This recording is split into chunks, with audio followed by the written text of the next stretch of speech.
Hello, and welcome to the next step in our journey of I've decided to live 120 years.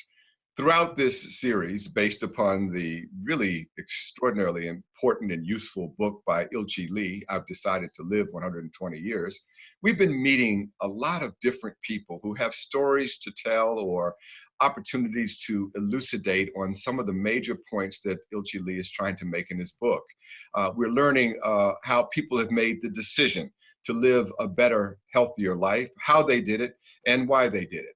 I am really excited that today we have Dr. Harvey White, a really special guest. He is the founder and the executive director of Vessel Health, a pioneering medical enterprise which emphasizes prevention in the achievement of what's called cardiovascular well-being. Let me just read you something about his background because I think it's really exciting.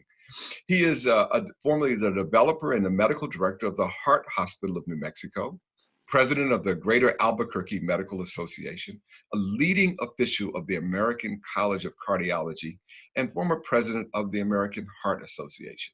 Through his organization, Vessel Health, he maintains a commitment to personalized preventive health care, as well as to the health of the greater community. Harvey, welcome to our show. And Reed, thank you so much for having me. I'm very much looking forward to this conversation. Great. Well, listen, in the introduction, I talked about you being a cardiovascular health doctor. Now, we often in the society hear this word cardiovascular, but I bet you there are a lot of people listening to this podcast who really don't know what that means. Could you explain what this term is about?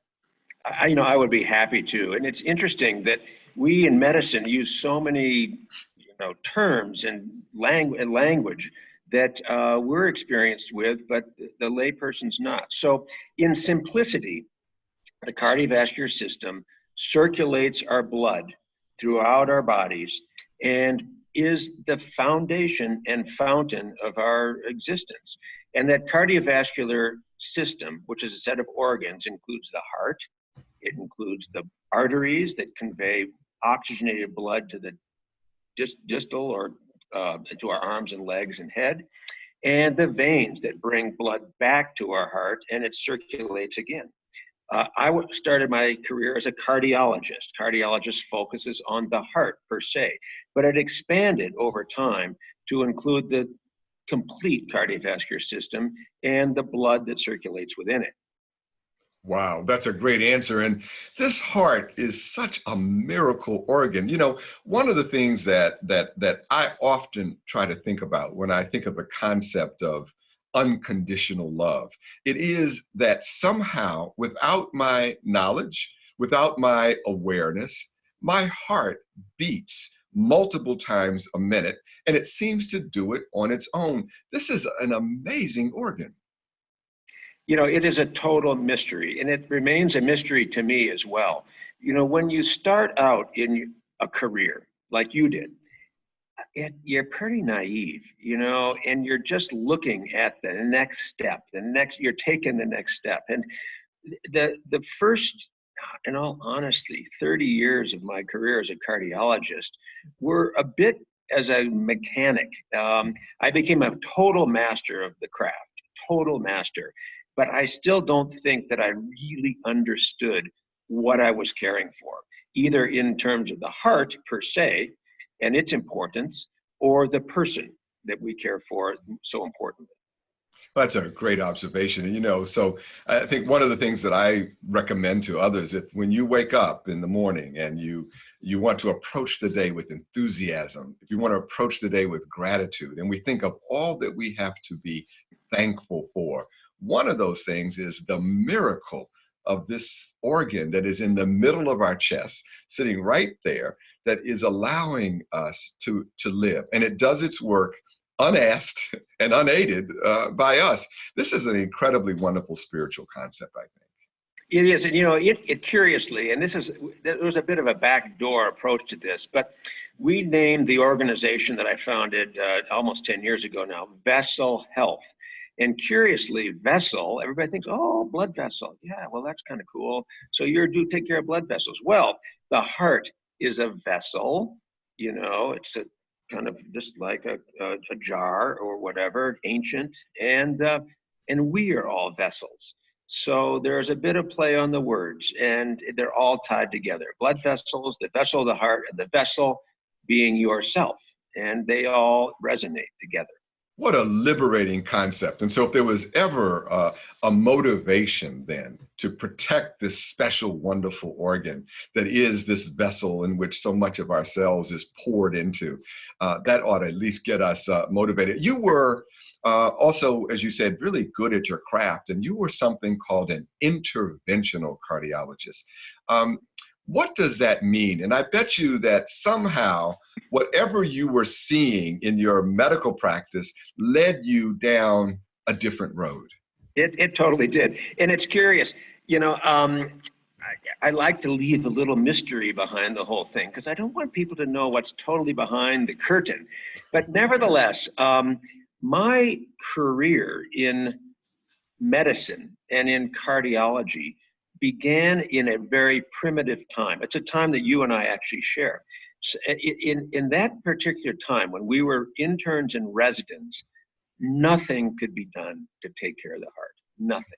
When people came in with a heart attack, we simply put them to bed, and we spent our nights giving them pain medicines, Dilaudid or morphine or something like that. And there was no way to intervene or attend to the problem at hand.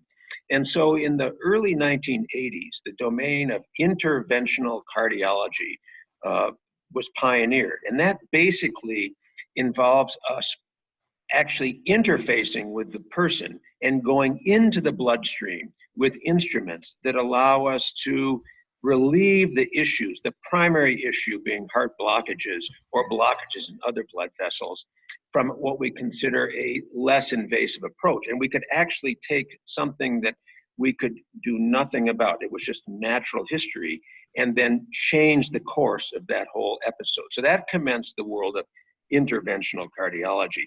And that interventional cardiology went on and included giving liquid Drano to patients who had heart attacks, doing angioplasty or Roto-Rooter therapies, stents, which are the little spring coils we put in the blood vessels of the heart, and then expanded into other blood vessels.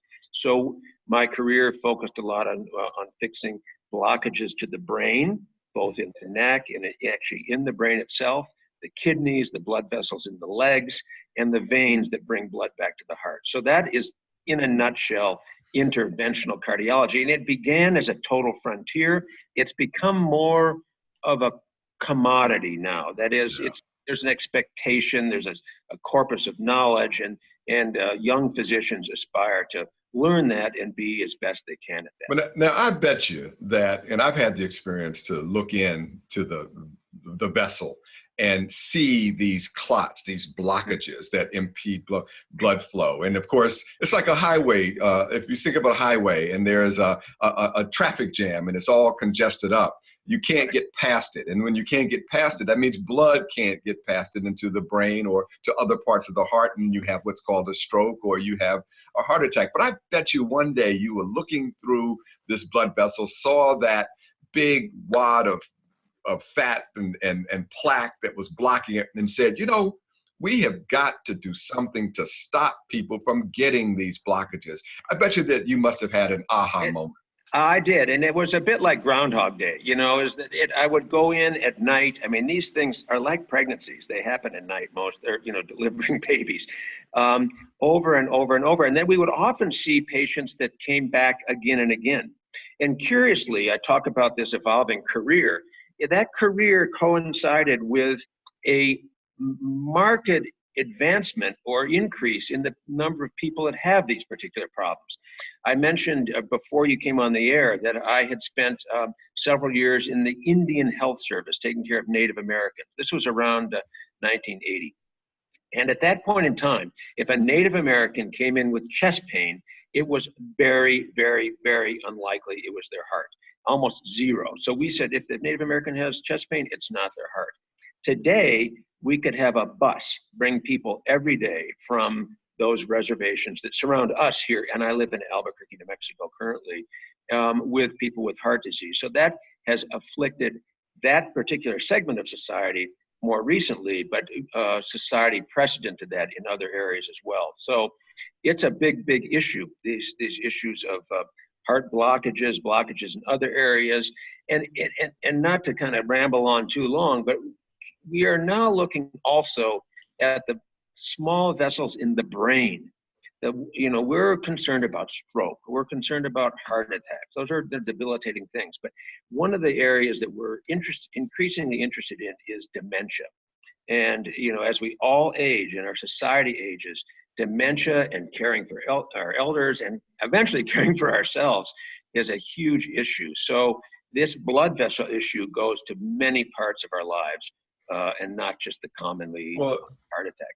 I am so, first of all, pleased to hear that you have given such dedicated service to Native Americans, a population in this country that is so overlooked by so many, and you are to be honored for that. We're going to get into in a moment some of the details around cardiovascular disease, how do we prevent it, and some of the ways in which we can change our lives. But there's something about you that I'm feeling as we're talking, and that is that you are much more than a cardiologist, that you are clearly someone who has a spiritual life. And this program is all about spirituality and health and marrying those together. So before we get into the technical details of the kinds of things we're going to talk about, would you share a little bit about your spiritual journey? Because I can feel from you that you are, as an individual, groping with the larger questions that get to how and why we exist on this planet. I like the word groping, because what it implies is that I and all of us are on a path. It's not like it's done. I figured it out. Okay, I'm finished. I've completed the whole deal. When I talk about my own spirituality, I think it might be comforting to the audience to know that it's not a done deal for me. So it's an exploration, and it's a journey, or to use the term that we use at Vessel Health, it's a voyage or voyage. That commenced, I suspect, a long time ago. If you look at my life in the Indian Health Service, it was a very mission-oriented commitment, you might say. I think that some of that was a bit shelved, put on the shelf, during the intensity of being a surgeon of sorts, where you're really in the moment. You're in the, you're in the fight. You're in the hunt. You're in the. It's like going to Afghanistan. It's hard. Or being in the emergency room. But during that period of time, I ran a conference. I ran the conference for almost 20 years. That had to do with cardiovascular disease, and it morphed over time. It morphed from just being very scientific to much more a focus on humanity and how we live. And so we did talks on prayer and medicine, art and healing. It grew dramatically and was very well embraced and attended. My career as an interventional cardiologist and as a hospital owner and director came to a bit of a halt about 8 or 10 years ago for reasons that had to do with our federal government and so forth and so on. And I took a pause and I said, well, what am I going to do now? Well, that began the path down this domain of vessel health. And curiously, the decision to embark on a career in vessel health and helping people in a broader way resonated with that kind of inner spirituality, which had embers previously. And so right now, my spirituality revolves around what I'm doing for people in this particular domain of vessel health. As in the background, I'm contemplative and thinking through these things for myself. So it's a bit selfish, I would admit, in that this is a proving ground or playground for my own personal growth. And I am currently writing a book on health, or it's on life, actually. It's on frontiers or hurdles that we have to deal with, all of us in life, to get farther down the path. And so when we talk later in the book, 20 years. I'm going to live 120 years. The author divides life into like two phases, before 60 and after 60. I might say that currently I'm in my middle third, okay? That is, I'm in a real proving ground right now for kind of being more in touch with humanity and so forth. And there might be a future third that might look a little different and be even more centered. Yes. Well, you know what I really like about your story, and I think everyone in the audience can really learn from it, and that is you're putting the pieces of your life together. And so what you're sort of saying is I have an overarching vision. I have a certain relationship to my spiritual self. I have a relationship to my professional self, but I sort of see putting those together. And I think what we'll do now with our conversation is put the other pieces together, which is how I decide then to live my life in terms of my physical health, my exercise, all of it sort of smashing together. And I'll tell you that as a physician, I am very sad when I look at the statistics on health these days. And I've noticed for the first time, starting in 2015, more people have been dying from heart disease. It used to be that it was a steady decrease year after year after year for many, many, many years. And all of a sudden, around 2015, we started to notice. And in fact, as of the last reports that I have studied, almost 100,000 people more are dying every year now from heart disease. Are we at the point now where we're getting to have a national crisis here? It is a total epidemic, total, and it's afflicting all Western countries. So, you know, we're a bit the canary in the coal mine, being the most developed Western country in the world. It is now, though, become a major issue, not only in our Native American population, but in the Indian subcontinent, in Asia. Southeast Asia is one of the worst places currently to live from a cardiovascular health standpoint. So it is very much tied into how we live. It's conspicuous. We have done a great job of taking care of a person with a heart attack. We've done a terrible job trying to prevent that onslaught of heart disease that just keeps people coming in the door. We had this thing called the Heart Hospital of New Mexico that I founded, built, and so forth. Not a huge hospital, but we would admit and discharge 15 new heart attacks every day. Every day, so we put in. Wait a minute. Let me make sure I heard that right. 15 new heart attacks. Yeah. So it's, we had an average length of stay in the hospital of 3.5 days. So we turned a 60-bed hospital. We turned it over every 4 days, basically. 15 in, 15 out, 15 in. Wow. 15, you know, but that's, and we did a good job. Did a great job. But it doesn't talk about the 15 coming in. They're just over and over. Well, let's now focus in on what we can do, because this, again, making this decision to live 120 years means we're making a decision today, each and every one of us, regardless of our age, to change our behavior so that we can live the kind of life we want. There's something that's related to heart disease that people sometimes talk about, and that's called risk factors. What are these? What's the idea behind risk factors for heart disease? You know, it's pretty simple. And you know, it's like almost too simple. But cardiovascular disease stems from an abnormal environment in our blood vessels. And that abnormal environment is attributed to or contributed to by several things that yield what we call plaque in the heart arteries. And that plaque basically involves damage to the heart blood vessels. The risk factors that contribute to that principally involve around a sedentary lifestyle where we're not active enough, poor eating habits where we put foodstuffs into our bodies that are toxic. They basically do damage. And most importantly, though, a mental attitude or mindset that contributes to these maladaptive habits. So we live in a very stressful world that leads to habits that do not do us good, and yields, on the long and short of it, to abnormal circulation, blood components, et cetera, that damage the blood vessels, create blockages and plaque, and yield the kind of issues we've talked about. So now we're going to get into what you can do in the listening audience and what you need to focus on. And I want to just caution our younger viewers. I know from research that I have read and am familiar with that even when we had soldiers coming back from the Korean War and the Vietnam War, when they opened up these young people's bodies who had unfortunately died in service to their country, but when they had autopsies, they already were seeing the signs of these blockages and these narrowing. So I want people to know, even if you are a younger person in our audience today, this information applies to you just as it applies to those who are in your and my age group. So this is information that's relevant to everybody. And let's start with perhaps the number one cause of heart disease, and that's still this terrible thing called smoking.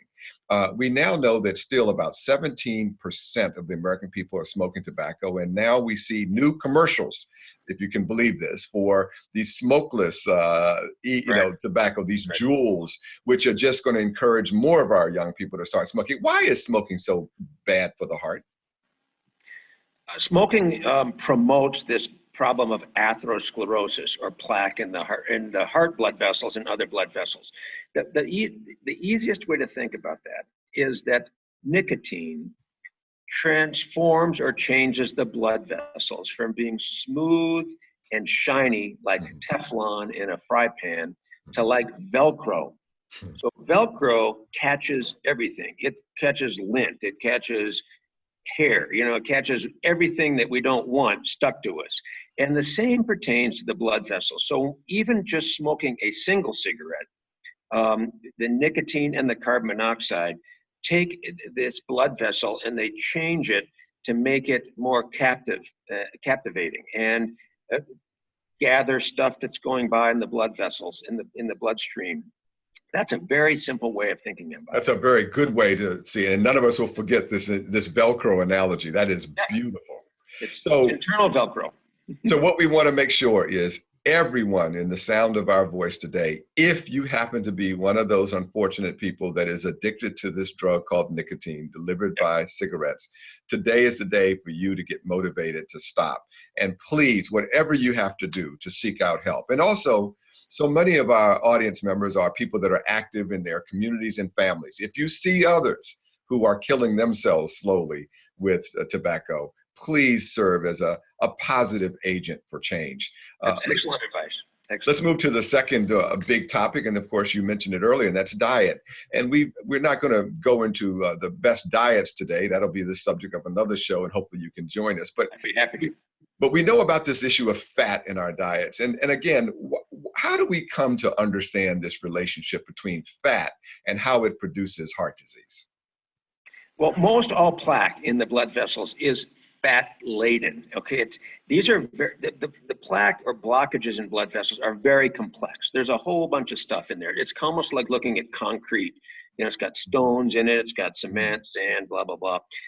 The same with plaque in the blood vessels. One of the principal components, though, are fats. And the thing that really makes them dangerous is that those fats, when deposited, rust. They, what we call, oxidize. And it's rusted plaque or rusted fats that are very dangerous. They're very inflammatory, they're very fragile, and they're the ones that break open and cause heart attacks. Now, we used to think that eating fat by itself would promote cardiovascular plaque. It doesn't quite appear to be exactly the case. In fact, we created some real problems when we took people off of fat diets and they ate mostly carbohydrates. Carbohydrates do another deleterious thing to the blood vessels. They create sugars, and sugar, moving around the bloodstream at elevated levels also is toxic. So it's not just a fat story. There's many elements to this nutrition story. Sugar is involved, and excess calories. Excess calories is also at play. Well, very, very good advice. And so again, everybody understand, pay attention to your diet and use common sense. And Ilchi Lee talks about some of the things you might want to do in the book, 120 Years, and there are other sources. The third big one, of course, is lack of exercise. And now I am still amazed. As much as we talk about the importance of exercise in our country, more than 25%, more than 1 in 4 Americans get no more exercise other than getting up and going to work. It's just almost unimaginable. But how do you as a cardiologist see this inactivity problem? It ties into all of this. And, none of this is easy. This is one of the problems that we've really confronted. Here we are trying to transform the population from being an unhealthy population to a more healthy population. And it's behavioral medicine. It's how we act and live. And it is not easy to change these behaviors. They often, as we'll come to, stem from stress. Okay, that my life is terrible. It could be, it's not that bad, but there's always something that gets in the way. Mm-hmm. I gotta get to school. I gotta get home from school. I gotta get back to work. I gotta da da da da da da da. We have found that whether it be in the eating domain or in the exercise activity domain, we have to make this simple. Extremely simple. We can't ask for too much at once. And as we'll talk about in the 120, I'll live to 120 years book, there's a proposition to exercise for 1 minute every hour. That's an interesting proposition. We even try to simplify it more, and we spend time with each client or each patient trying to figure out when in their life they could actually do something. When could they move? When could they have a little different look at their eating habits, et cetera, et cetera. So moving is extremely important. It's whether it be walking, exercise bicycle, more vigorous exercise, it has to be something, and something is better than nothing. That's terrific. And we will get to that point in just a moment. Let me just hit the other 2 risk factors real quickly and before we run out of time on those. And number 1 is this notion of obesity. And we know, again, from news reports, all of us read them. It is amazing, again, to me that we have gone from 30% of the population being obese, if you can imagine it, to now 31.3% of the population in the last year obese. So even though we talk about it so much, it's moving forward rapidly. And of course, this has enormously bad implications for your heart. The physiques that we see or the appearance that we see in our communities is not natural. It's not normative. The Native American population is a great example. Obesity is extensive at this point in time, and yet that's not the way their ancestors or their parents lived. And they were often thinner, much more active, much more engaged physically in their lives. And they ate sparingly. They ate because eating is nutritionally important. It's not entertainment, and it's not an antidote for depression. So those are very good points. And obesity has many, many, many, many adverse side effects of being obese. We look at the cardiovascular system and issues of insulin resistance and all kinds of things that contribute to plaque, but also is very stressful on people orthopedically, need for knee replacements, hip replacements. And, the bottom line is that people don't feel good about themselves either. There's a lot of self-remorse and a lot of ongoing guilt, et cetera, that can be attended to with some decision and sense of purpose in one's life. And then finally, all these things roll up, you see. So once you have the not eating properly, eating too much and too much of the bad things, not exercising, whatever comes in, if it doesn't go out, you become more obese. Right. And then that leads to not only obesity, but diabetes. And this is, again, about 10% now of the American population has diabetes. And this, again, is not something that is inevitable. This is not fate. These are things that we can control. So given all of these big issues, let's turn to exercise. Let's take charge of our lives. And so as much as we know about the importance of exercise, and as you indicated a moment ago, one of the things that Ilchi Lee talks about in his book is, 1 minute. Every hour, we can just stand up for 1 minute and do something. It doesn't have to be elaborate, doesn't require gym equipment, no special uniform, but you can just get up and doing it. How do you overcome resistance or laziness or whatever it may be in your patients when you talk to them? How do we encourage people that don't exercise to get themselves moving? Well, that I think a great point that's made around the 1 minute exercise concept is that you don't have to necessarily be an athlete, and you don't have to exercise as extensively as some would suggest. That is, 75 minutes of aerobic activity a week or something like that. Those are often unachievable, totally unachievable goals for people. The concept of mini exercise is extrememly helpful. Mm. And what I would call portable exercise.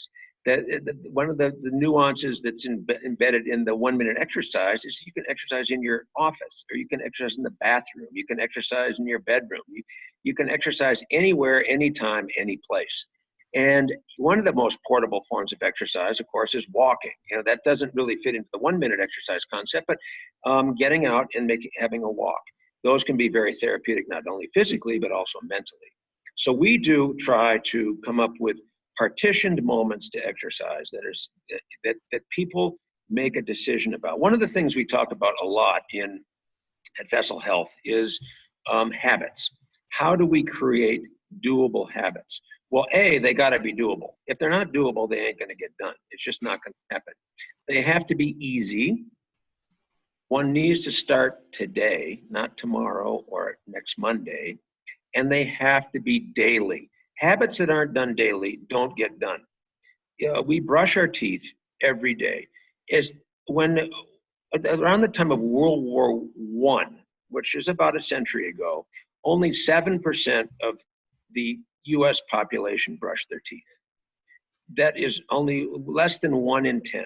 Wow. And we think that in some ways, brushing their teeth came on the stones from Moses. It was part of it's biblical. It's not. It is not. It's a habit that the population has accrued for various reasons I won't get into. But the same can be the case for other habits. Brushing teeth is done generally twice a day. It takes 5 minutes, and we're done. And the same can be for exercise. That's a really great way to look at it. And by the way, just so that our audience will know, there is a direct relationship between brushing your teeth and healthy hearts. Totally. So they all fit together. So, one of the benefits that I've had in my spiritual journey has been this complete integration of all these pieces of my life. And Ilchi Lee makes the comment in the book that life is exercise and exercise is life. I certainly have come to understand that I use my body as a vessel for prayer. I use my body in many ways to help me with my spiritual development. My stretching routine helps me to be a better meditator. I certainly enjoy Tai Chi. And when I'm doing Tai Chi, I'm not so much thinking about that I'm exercising as much as I'm thinking about engaging in a discipline that helps me almost meditatively. Oh, by the way, it is just terrific for my physical health. So, it's funny how we we don't want to compartmentalize too much our physical exercise from the rest of our life, but let it flow. And I think this idea that you raised is terrific about it has to be a daily habit, but don't try to make it a burden. This is fun. What is your exercise routine? How do you exercise? I was an athlete in my day, in a certain sense. So every morning I get up and I exercise in the form of stretching and some physical resistance exercises at about 6 in the morning. And I do that for around 10 minutes. And that is mandatory now as I've aged, because if I don't, I am totally inflexible and I'm kind of ossifying. So I need to, becoming like rock. So I do that every day. I exercise in the form of often coming to body and brain yoga, currently 2 to 3 days a week. And I do more formal exercise that is more gym-based 2 days a week. I also have a farm. I have horses. I have tons of chores. I have throw hay. I have a lot of work. I ski and I play hockey and I do a lot of other things. So you are the poster child for this. Yeah. This so is I do it all. I do it all. But it's habit now. But I want to get back to something. And making a decision to walk or to do 1-minute exercise, or to stand your head, or do whatever, implies investment in oneself. And that is Yes. intention.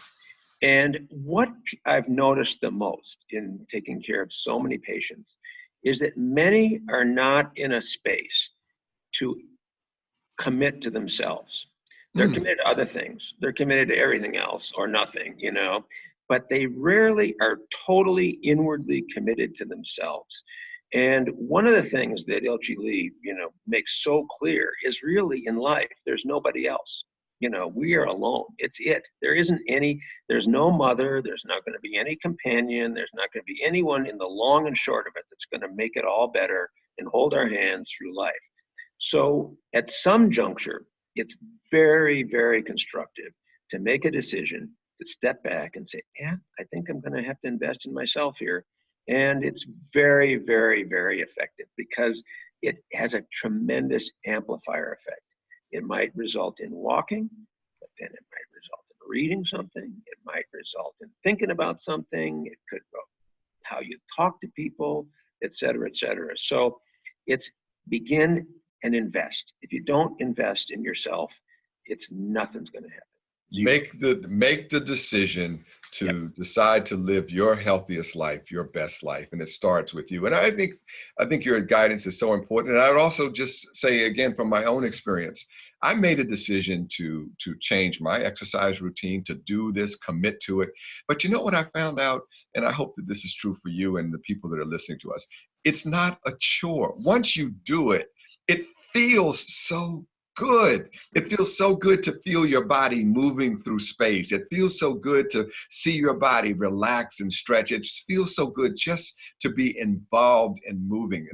And then of course you get the endorphins that are released with exercise. So you kind of get a little of a high. And so I would urge again our members that once you make the choice, this is not a burden. This is not an onerous thing. I must exercise. I mean, no, I have the joy of exercising and feeling the benefits. Don't you find that to be true? I do. I totally do. The most difficulty though is inaugurating or initiating the habit. That's it. Here's another kind of simple one to me. It's like, people generally have the most free time sometime between their workday and supper or dinner. That's got usually the most gap. So I ask people to do something before dinner or supper. Yes. And if they don't get supper. Okay, so it's tied together. You can't separate those two. So. Let's hold on to that one. That's the one we'll end on in terms of exercise. That is a great idea. So I reward myself. But I have to do my work. Listen, we're going to close out on one thing, and I want to read this to you and get your reaction. Not only so much, not because you are a cardiologist, but because you are a complete human being who is pursuing his own spiritual journey. And I'm going to look at my monitor and just read a quote from Ilchi Lee's book, and it has to do with completion. Because I think what you've certainly taught us today is the need to put the pieces of our lives together. They are of a whole. And this is what Ilchi has to say, and I'm just going to read this. He says, I'd like to suggest completion as the value we should pursue in the second half of our lives. Completion means everything is realized and to make complete or whole. What do you make complete? It says yourself, your life. Completion isn't about the visible world or anything external. It's about the world of consciousness, a sense that allows us to feel what is going on inside us. It is a feeling of fulfillment, filling our hearts like pride, satisfaction, oneness, and peace. Completion is finished in the final moment of life when we breathe our last breath. The life of completion is one that allows us in the moment of death to look back on our lives, to feel satisfaction and fulfillment, and to close our eyes in peace and happiness. I have no more regrets or resentments. I've lived a life full of meaning, and I'm proud of myself. How do you, at your age, view these words? I love them. I think they're great, and it puts something out there that we can all strive for. None of us know really what that is. Okay, that's a lot of words. It's describing something that we it's going to be different for everybody. Okay, so currently, for example, for myself, I mastered a skill at one time. I'm in a phase of learning more about myself. I'm in a phase of learning more about humanity. I'm trying to tie that all together. I eventually, and commingled in that is really a desire to totally understand the cosmos in the long run and my particular role in the cosmos. That sounds extremely heady, but I'm very confident personally that role of my personal role does not simply involve taking care of another patient or becoming a better writer. There's something bigger that is my role that's much, much, much bigger. And I'm anxious to kind of continue on that path and feel that I've done it when I'm done. Dr. Harvey White, you are an exemplary role model for everything that Ilchi Lee is trying to get us to do, and I've decided to live 120 years. You've really helped us to see a living example of someone who's put it together, who's made the decision and stayed with that decision to have a complete life, in addition to have an exercise-friendly life, in addition to have a heart-healthy life. You are terrific, and thank you so much for joining us. Oh, it's been a wonderful moment. Hey, could I read one more quote as well? Please. I got one. This is a good one. I just pulled this out because I was scanning the book when before I came here, and I think this is another good one to end on. All right, and it's not like the benediction, but it's good. And this is from Ilchi Lee's book. We are each captain of the ships of our own lives. We can drift through life, or we can make life an epic voyage. One thing decides that, whether or not you know where you're going. You are the only one who can choose that direction. The power to look back on our lives, to reflect, to dream, and to choose to be a certain way. This is a gift given only to humans. So Beautiful. And I'm going to take that gift and I'm going to make the rest of this day for me the best day I can possibly have. And it is made so much better for having met you. For the rest of you in our audience, we so much appreciate you joining us on this latest stage of our journey together. We hope that you'll come back again and visit us. We will have something very interesting to say to you that will be very important to you the next time we come together. If you'd like to send us a question or give us a suggestion for a future show, up on your screen, you will see the information as to how to reach us and also information as to how to find more guidance on how to have a healthy exercise activity, how to eat more properly, the things that we didn't get a chance to drill in perhaps as much on this particular episode, but we have information for you. Thanks again for joining us, and we will see you next time on I've Decided to Live 120 Years. Everybody, take care. Thank you so much.